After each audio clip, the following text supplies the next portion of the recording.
So, pagka-open ng inyong Loklok app mula dito sa pinaka-homepage, make sure guys naka-login din yung account na gusto nyong ipang-subscribe sa Loklok. So, dito guys sa homepage, itap nyo lang yung VIP button na nandito sa may lower right side. And ayan guys, para makapag-subscribe tayo dito sa Loklok app, tap nyo lang dito yung to activate. So, tap nyo lang to sa may VIP.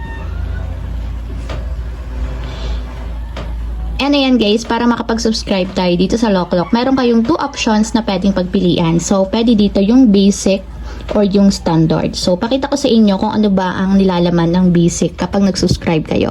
So, kita nyo guys, meron siyang comparison. Kapag sinubscribe nyo yung basic, ito yung pwede nyong ma-avail. So, ad-free siya. So, walang lalabas na mga ads. Enjoy 1080p HD quality. Download 1080p quality. Download acceleration. Multi-download cast to TV, login terminal, and then device count is hanggang 3.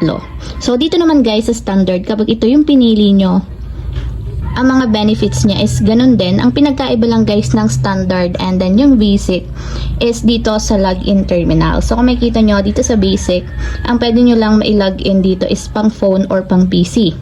While dito sa standard is pwede siya sa phone, TV, and then PC. So, tsaka dito sa device count guys, ito din yung pinagkaiba nila. So, sa basic is hanggang 3 yung pwedeng account na kumonek, and then dito sa standard is hanggang 4 na device naman.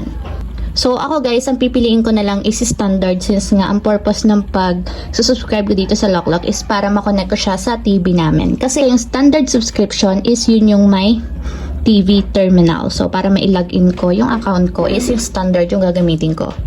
So, ayan guys. Ito yung basic. Meron dito guys mga limited offer and then discounted na promo dito sa subscription. So, kayo na lang yung mamili kung ano yung gusto nyo. Meron ditong pang 1 week. Meron din ditong quarterly subscription, monthly subscription, and then annual subscription. So, may mga VIP din dito and kayo nang bahala kung ano yung gusto nyo. So, dito ako guys pipili sa standard kasi ito yung isusubscribe ko. So, ang pipiliin ko guys is itong monthly subscription. So, kung makikita nyo, 169 pesos lang siya. Good for 1 month na siya. So, ang payment method is pwede siya sa GCash and then card. So, tap ko yung card. Ipapakita ko sa inyo kung ano ba yung pwede sa mga card. So, sa card guys, pwede tayong makapag-payment through debit card or credit card. So, yun lang yung pwede nating pagpilian. So, gagamitin ko na lang guys is yung GCash. Ito yung gagamitin kong pang-payment method. So, ito yung enable ko. And then, naka-enable yung monthly subscription na 169. So, itong isa guys is VIP siya. So, ito na lang yung pipiliin ko. So, ang total na babayaran ko is 169. So, through GCash siya. Tap ko yung pay.